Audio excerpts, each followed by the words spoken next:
Hi again, guys. This is Inner Hill Tarot, and today we're going to do a deck interview of the first edition of the Goddess Tarot by Kris Waldherr, and it was published by the US Games. Hi, baby. Sorry, my cat is just being so curious.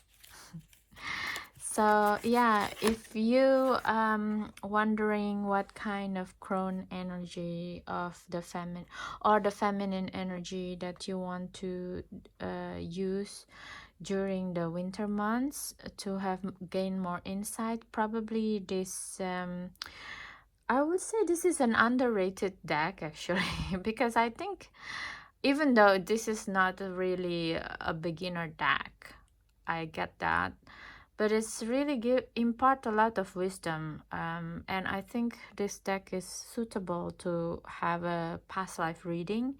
A lot of the scene in the cards themselves, a lot of them is highlighted when it came out about the past life reading. At least for me, it gives me an information or an image in my mind's eye every time it wants to talk about something, or something that like unconscious pattern that I bring back to this lifetime.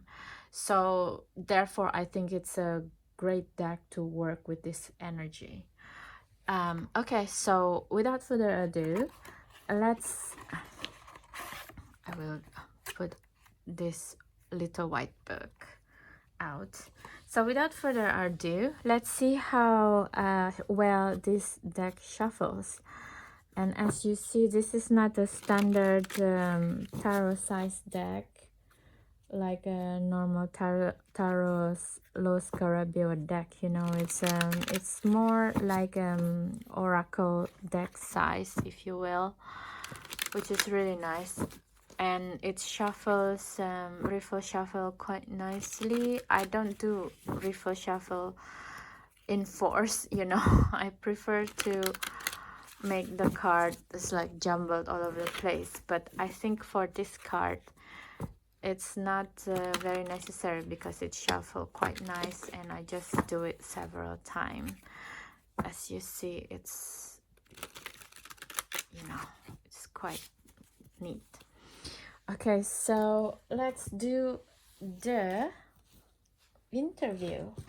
And as always, in the deck interview, we will have 3 questions. So we're going to do 3 piles.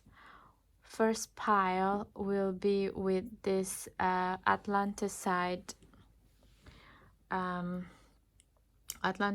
skull pile, okay? And the second pile is the amethyst quartz tumblestone pile, okay? And the third pile is this this jewelry from the sea corals jewelry that we will put here, okay? So first question for the 3 piles rather. What kind of work that we are meant to do together? What kind of work that we are meant to do together? I'm not gonna take the cards that flipped up. What kind of work? Oh, it's flipped up again.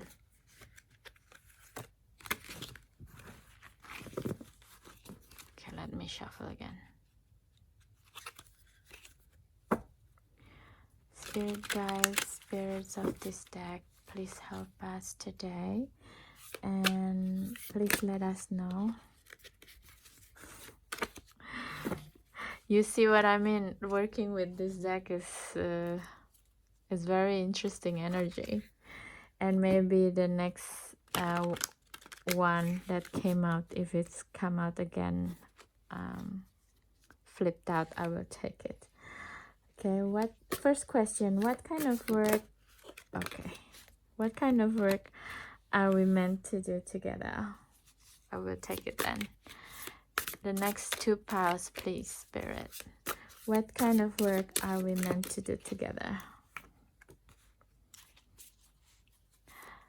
Last pile spirit, what kind of work are we meant to do together? First question. Okay. Okay. Let's put it a little bit here. And second question is, how do you offer and deliver wisdom? What kind of wisdom would you impart with the respective pile? What kind of wisdom you will give pile 1? Put it this way. This. Okay. The third and final question would be, what card in this deck is showing up as a deep teacher for the respectable piles? For pile 1, what card in this deck is showing up as a deep teacher? Okay, I will take this one. For pile 2, please. Woof. I will take 2 then. For pile 3, please. Okay, I will take this one. I didn't see what it is. Okay. So in the back of the deck is the 10 of Wands. And the 10 of Wands in this deck is very interesting also because it's not the regular Rider-Waite-Smith where the 10 of Wands meanings is overburdened with responsibility.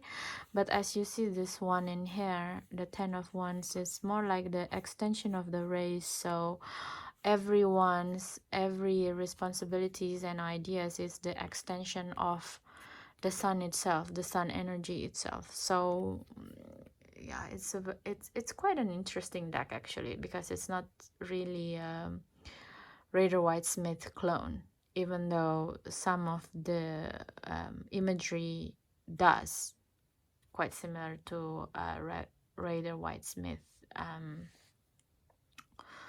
meaning and association. Okay, so okay, if you choose pile 1, let's have your reading now of your deck interview. Okay, so if you're pile 1, you're someone who choose the Atlanticite skull crystal. Okay, let's see the question number 1. What kind of work, energy work, that you are meant to do with this deck if you choose to use it in your tarot practice? The energy of the 5 of Swords. Okay, so the 5 of Swords, if you see here, this is like someone in Egyptian imagery, you know, the old Egyptian imagery, and all of these swords is imbued with the what do you say about this? It's the Ankh, you know, ANKH. They all have the Ankh symbol in here. So with the 5 of Swords, you can see that this this lady, this feminine energy, is carrying 2 swords, 2 ideas, 2 beliefs on her left side, her feminine side, and 1 active beliefs on her masculine side, which is like really actively working for her in terms of, in this reality, is a firmly held belief that she used to slay her enemies, basically, or opposing views.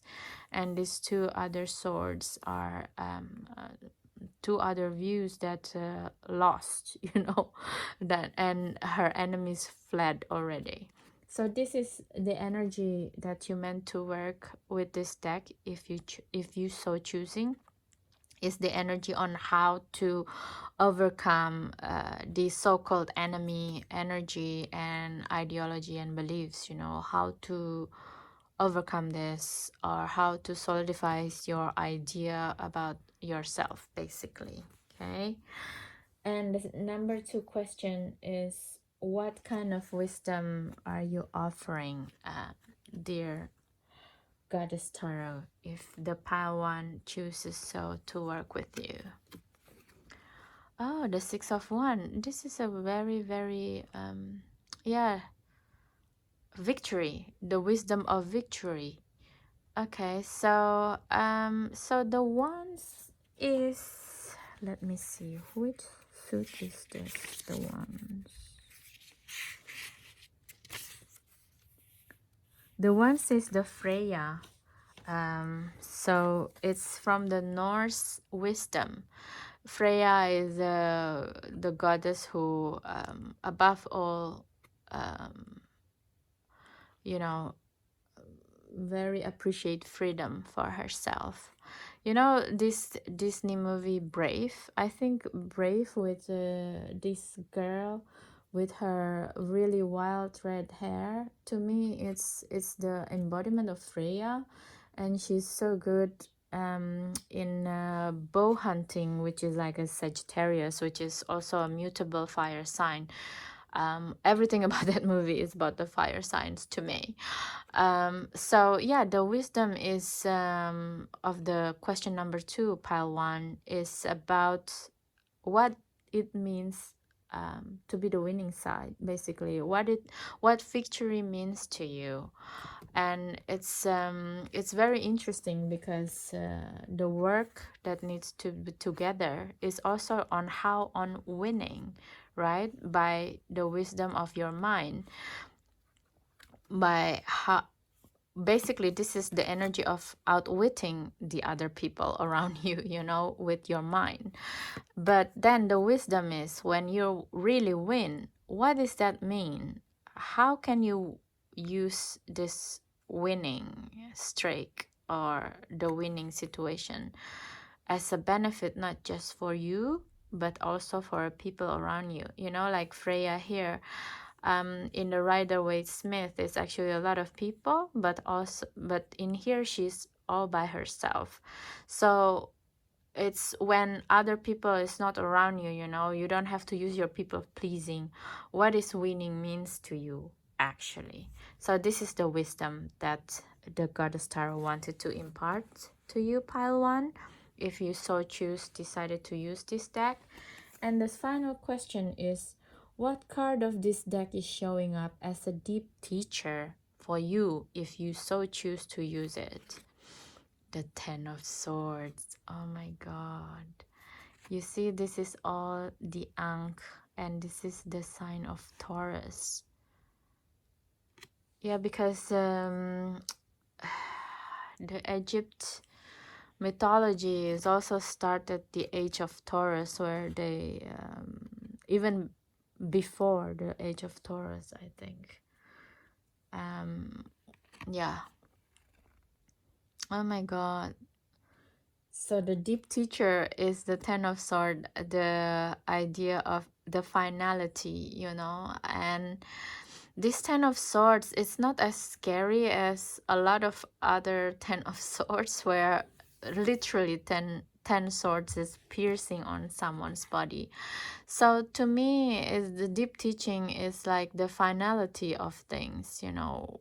And in this term is like when you are winning, what is what is the false belief that finally you can let go, basically. So yeah, pile 1, if you decided to work with this Goddess Tarot, I think it will teach you a lot about self-assurance and how to end a lot of thinking, a lot of ideas where make you stuck in your victim mentality. This is what I see, and how to be victorious and really reframe what victory, what's winning in life meaning for you, and putting other stuff to bed. that doesn't serve you anymore. Okay, so that's what I see for you, pile 1. I hope if it's really working for you and you decided to work with this deck, please let me know how it works. Leave a comment, like, and subscribe, because that's one of the way, at this moment, that's the only way that you can help my channel. Actually, I will let you know when there's other ways in the future videos. But at this time, if you like, subscribe, and comment and share my videos, that would be very helpful for me. Thank you so much, Pile 1. Have a nice day and night whenever you watch it. Bye. Oops.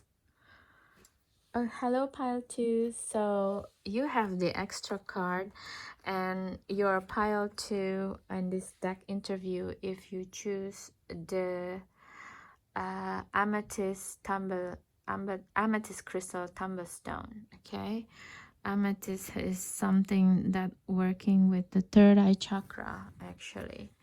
So okay, this is the number 3 question. Okay, so without further ado, let's do this deck interview. First question is, what kind of work are you meant to work together with the Goddess Tarot, should you choose to work with it? And the answer is Prince of Staffs. Okay, so the energy of the Prince of Staffs is the youngest energy of the movement of fire, and it's a male energy, so sometimes it can be hasty as well.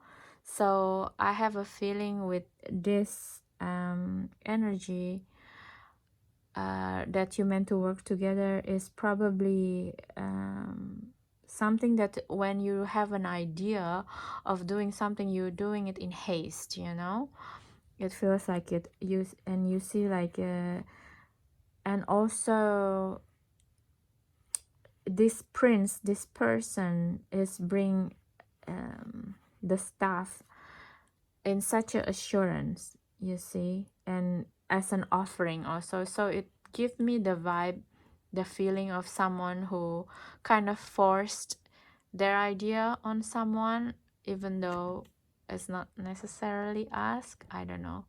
So this deck basically giving me the idea that it wants to work with